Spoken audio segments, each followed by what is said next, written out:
Hello friends, రేపటి complete episode ఇప్పుడు ఈ వీడియోలో చూడండి. ఇక రమాదేవి బాధపడుతూ అసలు మా అన్నయ్య నన్ను చంపాలని ఎందుకు చూస్తున్నాడు, అసలు నేను మా అన్నకు ఏ పాపం చేశాను అనుకుంటూ ఇక రమాదేవి బాధపడుతుంటే ఇంతలో జగదీష్ వచ్చి, చెల్లమ్మ నువ్వేం టెన్షన్ పడకు, ఆ హంతకుణ్ణి తప్పకుండా నేను పట్టుకుంటాను. అయినా వాడికి ఎంత ధైర్యం చెల్లమ్మ, నిన్ను చంపాలని చూస్తాడా? ఎందుకు ఏడుస్తున్నావు రమా? ఏడవకు, నువ్వేడిస్తే నేను కూడా బాధపడతాను, నీతో పాటుగా నేను కూడా వేస్తాను. నీకేదైనా జరిగితే ఈ అన్నున్నాడు, అన్న చూసుకుంటాడు. ఈ అన్న ఎప్పుడు చెల్లమ్మకు తోడుగా రక్షణగా ఉంటాడు. నువ్వేం టెన్షన్ పడకు చెల్లమ్మ. ఏంటన్నయ్యా బాగానే మాట్లాడుతున్నావు, మరి ఆ అన్న రక్షకుడే నన్ను చంపాలని చూస్తే మరి నేనెవరికి చెప్పుకోవాలి? ఇది విని జగదీష్ టెన్షన్ పడుతూ, ఏంటి చెల్లమ్మ ఏం మాట్లాడుతున్నావు? అన్నయ్య ఎందుకు ఇన్ని అబద్ధాలు ఆడుతున్నావు? నువ్వే కదా నన్ను చంపాలని ప్లాన్ చేసావు. అంటే కాలేజ్లో ఉన్నప్పుడు కూడా నాకు కరెంట్ షాక్ కొట్టేలా చేసింది కూడా నువ్వే కదన్నయ్య. ఎందుకన్నా నన్ను చంపాలని ఎందుకు ప్లాన్ చేసావు? ఏంటి చెల్లమ్మ, నేనే నిన్ను చంపాలన్న సాక్ష్యం ఏదో చెప్పు. అన్నయ్య ఆ రింగ్ ఎవరిదో నీకు బాగా తెలుసు కదా, ఆ రింగ్ నేనే కదా నీకు ఇచ్చింది. ఇక ఆ రింగును చూశాకే తెలిసిపోయింది మా అన్నయ్య నన్ను చంపాలని చూశాడని. ఈ విషయం ఇంట్లో వాళ్ళకి తెలిస్తే నిన్ను వదిలిపెట్టరనే భయంతో నేను వాళ్ళ సంగతి చూసుకుంటానని లేనిపోని మాటలు చెప్పాను. తెలిసిపోయిందా చెల్లమ్మ నేను ఏ కుట్ర చేశానో? ఏ చిన్న క్లూ దొరకకుండా నిన్ను చంపాలని ప్లాన్ చేశాను, కానీ ఆ చామంతి నా ప్లాన్ని మొత్తం ఫ్లాప్ చేసింది. చివరికి నా చేతికున్న రింగు ద్వారా నీకు అన్ని విషయాలు తెలిసిపోయాయి. ఇక రమాదేవి కోపంతో, ఎందుకన్నయ్యా ఎందుకు నన్ను చంపాలనుకున్నావు? నిజం చెప్పు. ఎందుకా చెల్లమ్మ, నా బిడ్డకు అన్యాయం చేశావు కాబట్టి, ఆ రోజా ఏమో ఈ ఇంటికి కోడలైంది కాబట్టి ఆస్తి మొత్తం తనకి దక్కుతుంది కదా, మరి నాకెంత కడుపు మసలాలి, నా రక్తం ఉడికిపోదా? అందుకే రమాదేవి నిన్ను పైకి పంపిస్తే ఇక ఈ సామ్రాజ్యం నా గుప్పెట్లో ఉంటుందని ప్లాన్ చేశాను. ఇక నీ మాటలు పట్టుకుంటే అన్ని బొగ్గే కథ అని ఆలోచించాను. అందుకే పైకి పంపించాలని ప్లాన్ చేశాను. ఇప్పుడు ఏం చేస్తావు రమాదేవి? నా విషయాలన్నీ అందరికీ చెప్పేస్తావా? చూడన్నయ్య, నువ్వే నాకు అప్పుడే హంతకుడని తెలిసిపోయింది. ఈ విషయం ఇంట్లో వాళ్ళకి తెలిస్తే నీ పరువుతో పాటు నా పరువు కూడా పోతుందేమోనని భయంతో ఏం చెప్పలేక మౌనంగా ఉన్నాను. ఇప్పుడు చెప్తున్నానన్నయ్య, విను జాగ్రత్తగా. ఇక దీక్ష ఈ ఇంటి కోడలిగా ఎన్నటికీ కాదు, రోజాయే నా ఇంటి పెద్ద కోడలు. ఈ ఆస్తి కోసమే కదా నన్ను చంపాలనుకున్నావు. నీకు చిల్లి గవ్వ కూడా ఆస్తి ఇవ్వను. ఏంటి చెల్లమ్మా, ఆస్తిలో నాకు చిల్లి గవ్వ కూడా వాటివ్వవా? మరి గతంలో నీకోసం నేను ఎంత కష్టపడ్డానో నీకు బాగా తెలుసు అనుకుంటా. ఆ విషయాలన్నీ మర్చిపోయావా? అన్నయ్య ఆ విషయాలు నేనెందుకు మర్చిపోతాను? నా కోసం నువ్వెంతో కష్టపడ్డావు. అందుకే కదా దీక్షకి మంచి సంబంధం చూసి పెళ్లి చేస్తానని చెప్పాను. కానీ నువ్వు రాక్షసుడిలా నన్ను చంపాలని చూస్తావా? ఏంటి చెల్లమ్మా, అరుణల్లుడికి నా బిడ్డకు పెళ్లి చేస్తానని మాటిచ్చావు. మాట మీద నిలబడని దానివి నువ్వు కదా. అన్నయ్య ఎప్పటికైనా చెప్తున్నాను, నేను మాట ప్రకారంగా నా కొడుక్కి దీక్షకి పెళ్లి చేస్తానని చెప్పాను. కానీ నా అర్జును రోజాను ప్రేమించి పెళ్లి చేసుకొని ఇంటికి వచ్చాడు. ఆ విషయం కూడా నీకు తెలుసు కదన్నయ్య. నీ కళ్ళతో నువ్వు చూసావు. విమానంలో వాళ్ళిద్దరూ పెళ్లి చేసుకొని ఇంటికి వచ్చారు. తెలిసి కూడా ఎందుకు ఇలా మాట్లాడుతున్నావు? ఏటి చెల్లమ్మ, వాళ్ళిద్దరిని విడదీయడం నీకు ఒక్క క్షణం కూడా కాదు. గతంలో మనిద్దరం ఎందరిని విడగొట్టామో, ఎన్ని పాపాలు చేశామో నీకు బాగా తెలుసు అనుకుంటా. మరి అరుణల్లుణ్ణి రోజును ఎందుకు విడదీయలేకపోయావు చెల్లమ్మా? ఏంటన్నయ్య ఎందుకు అలా మాట్లాడుతున్నావు? వాళ్ళిద్దరిని విడదీయడానికి నేనెన్నో ప్లాన్లు చేశాను. నీ కళ్ళతో నువ్వు కూడా చూసావు కదా. చెల్లమ్మా నీ వేషాలు నా దగ్గర వేయకు. రోజా రాజ సంస్థానానికి చెందిన యువరాణి కాబట్టి, ఆ రోజు దగ్గర రాజమణిహారం ఉంది కాబట్టి తనని ఇంటి కోడలుగా స్వీకరించావు. అది కాకుండా బిజినెస్కి సంబంధించిన వ్యవహారాలు కూడా రోజు చూసుకుంటుంది కదా, ఇక నీకు ఏ ప్రాబ్లం ఉంటుంది? తగిన కోడలు దొరికింది కదా అని సంతోషపడిపోతున్నావు కదా. అవునన్నయ్య, నువ్వు చెప్పేది కూడా నిజమే. రోజా దగ్గర రాజ సంస్థానానికి చెందిన రాజమణిహారం ఉంది కాబట్టే రోజాని ఇంటి కోడలిగా అంగీకరించాను. నాకు రాజమణిహారం కావాలి. ఆ హారం కోసం నేను ఎంత దూరమైనా వెళ్తానని నీకు బాగా తెలుసు అనుకుంటా. తెలుసు చెల్లమ్మా, ఆ హారం కోసం ఎన్నో కుట్రలు కూడా చేశావు. ఇన్ని కుట్రలు చేసినా కూడా ఆ దేవుడు నీకే మంచి ఫలితాలు ఇస్తున్నాడు. అదెందుకో అర్థం కావట్లేదు.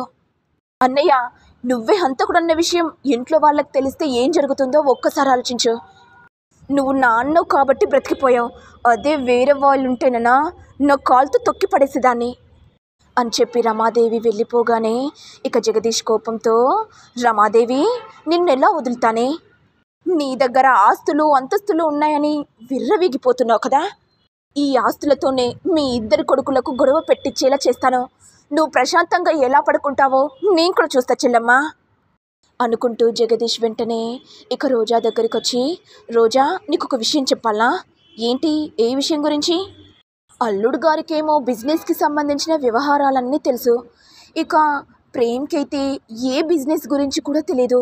ఒకవేళ మా చెల్లెమ్మ బిజినెస్కి సంబంధించిన వ్యవహారాలన్నీ ఇద్దరు సమానంగా చూసుకోమని చెప్తే ఎలా పరిస్థితి? ఏమనుకుంటావు రోజా? ఏంటండి జగదీష్ గారు, ఏం మాట్లాడుతున్నారు? మా అరుణ్ సారే కదా బిజినెస్కి సంబంధించిన వ్యవహారాలన్నీ చూసుకునేది. అయినా ప్రేమ్ ఏం చూసుకుంటాడు? తెలివి తక్కువవాడు. ఏం చేయాలనో ఎలా చేయాలనో కూడా రాదు. అయినా మా అత్తయ్య బిజినెస్కి సంబంధించిన వ్యవహారాలన్నీ ప్రేమ్కి ఎలా ఇస్తుందో నేను కూడా చూస్తాను. 80% షేర్స్ మాకు కావాలి, 20% షేర్స్ ప్రేమ్కి ఇస్తే సరిపోతుంది. లేకపోతే ఏం చేయాలనో నాకు బాగా తెలుసు. అవునా రోజా?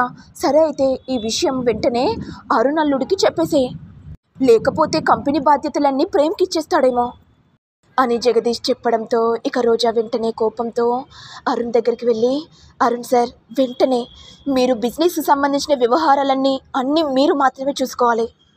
ఏమైంది రోజా, ఎందుకలా మాట్లాడుతున్నావు? నేనే కదా అన్ని వ్యవహారాలు చూసుకునేది. అయ్యో సార్, ఏం చెప్పమంటారు? అత్తయ్య గారేమో కంపెనీకి సంబంధించినవన్నీ ప్రేమ్కి సగం మీకు సగం ఇస్తుందంట. అది ఎలా కుదురుతుందండి? కంపెనీకి సంబంధించినవన్నీ మీరే కదండి దగ్గరుండి చూసుకుంటున్నారు. మీరు ఇంత కష్టపడితేనే కదండి మనకు ఇన్ని లాభాలు వచ్చేది. ఆ ప్రేమ్ ఏం చేస్తున్నాడండి? ఇంట్లో తింటున్నాడు, పంటున్నాడు. ఆ ప్రేమ్కి 50% వాటా ఇస్తానంటే మీరెలా ఊరుకుంటారండి? వెంటనే అత్తయ్య గారితో మాట్లాడండి. మీరు మాట్లాడతారా లేకపోతే నేనే మాట్లాడమంటారా? చూడు రోజా, నువ్వేం టెన్షన్ పడకు. మా మామతో నేను మాట్లాడతాను, ఓకేనా? Cool down. అదేంటో నా స్వీటీ నా గురించి బాగా ఆలోచిస్తుంది. సంతోషంగా కన్నా కోపంగా ఇంకా బాగుంది. ఇటు ఏమో జగదీష్ సంతోషంగా నవ్వుతూ, చెల్లమ్మ నువ్వు ఎలా సంతోషంగా ఉంటావో నేను కూడా చూస్తాను. మహారాణిలాగా సుఖ సంతోషాలు పొందుతున్నావు కదా. ఇప్పటి నుంచి అసలైన సిసలైన రంగం మొదలవుపోతుంది.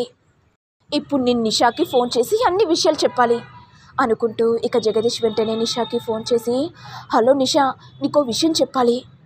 కంపెనీకి సంబంధించిన బాధ్యతలన్నీ అరుణ్ అల్లుడే చూసుకుంటాడంట. పాపం ప్రేమ్కి కంపెనీకి బాధ్యత లేదని ఏవేవో మాట్లాడుతున్నారు. నువ్వు త్వరగా వచ్చేసేయి. ఏంటంకుల్, ఏం మాట్లాడుతున్నారు? ప్రేమ్కి కంపెనీకి సంబంధించిన బాధ్యతలు ఇవ్వరా? అలా ఎలా కుదురుతుంది? ఏదైనా కంపెనీ షేర్స్ ఉంటే ఇద్దరికి సమానంగా పంచాలి. అసలు నేనెందుకు కూరుకుంటాను? ఇప్పుడే ఆంటీతో మాట్లాడతాను. ఇక జగదీష్ వెంటనే మాట్లాడుతూ, అయ్యో నిషా, నువ్వు ఫోన్లో ఏం మాట్లాడద్దు, డైరెక్ట్గా వచ్చేసేయి. ప్రేమ్కి కూడా కంపెనీ బాధ్యతలు సమానంగా ఇవ్వాలని పోరాడు. సరే అంకుల్, మీరు మంచి ఇన్ఫర్మేషన్ ఇచ్చారు. మీ రుణాన్ని తప్పకుండా తీర్చుకుంటాను. ఇక జగదీష్ గట్టిగా నవ్వుతూ, నువ్వేంది నా రుణాన్ని తీర్చుకునేది?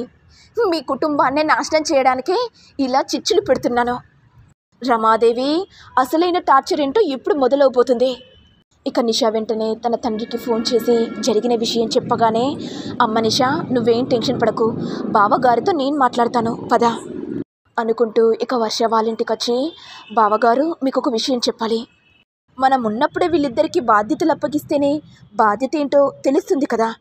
ఇద్దరికి చెరిసగం ఇచ్చేస్తే సరిపోతుంది కదా. ఇక అరుణ్ కోపంతో, అదిలా కుదురుతుంది? వీడెప్పుడు బిజినెస్లో ఇన్వాల్వ్ కూడా కాడు. అయినా వీడేం బిజినెస్ వ్యవహారాలు చూసుకుంటాడు? ఇక నిషా కోపంతో, ఏంటి బావగారు ఏం మాట్లాడుతున్నారు? అంటే నా ప్రేమ్ బిజినెస్కి సంబంధించిన వ్యవహారాలు చూసుకోడంటున్నారా? అది ఒకప్పుడు బావగారు, ఇప్పుడు కాదు. ప్రేమ్ కూడా బిజినెస్ వ్యవహారాల్లో ఇన్వాల్వ్ అవుతాడు. ఏమంకుల్, నేను చెప్పేది నిజమే కదా. అయినా వీళ్ళెందుకు ఇంట్రెస్ట్గా ఎక్కువ ఇస్తారు? ఇద్దరికి 50-50 ఇవ్వాల్సిందే కదా అంకుల్. ఇక రోజా కోపంతో, అలా ఇవ్వడానికి వీల్లేదు అంటే ఎలా అక్క? ఇద్దరికి సమాన హక్కులుంటాయి. చెప్పండి మామయ్య, అరుణ్కి 80%, ప్రేమ్కి 20% మాత్రమే ఇస్తానని చెప్పండి. ఇది విని హర్ష ఒక్కసారిగా కుప్పకూలిపోతాడు. ఇక ప్రేమ్ కోపంతో, అన్నయ్య ఏం మాట్లాడుతున్నారు, వదిన ఏం మాట్లాడుతున్నారు, అయినా ఇప్పుడు కంపెనీకి సంబంధించిన వ్యవహారాలు ఎందుకు తీస్తున్నారు? ఇక నిషా కోపంతో, ఏంటి ప్రేమ్ ఏం మాట్లాడుతున్నావు? కంపెనీకి సంబంధించిన వ్యవహారాలు నువ్వు కూడా చూసుకోవాలి కదా. చూసావా, మీ అన్నయ్య 80% వాటా తీసుకుంటున్నాడని చెప్తున్నాడు.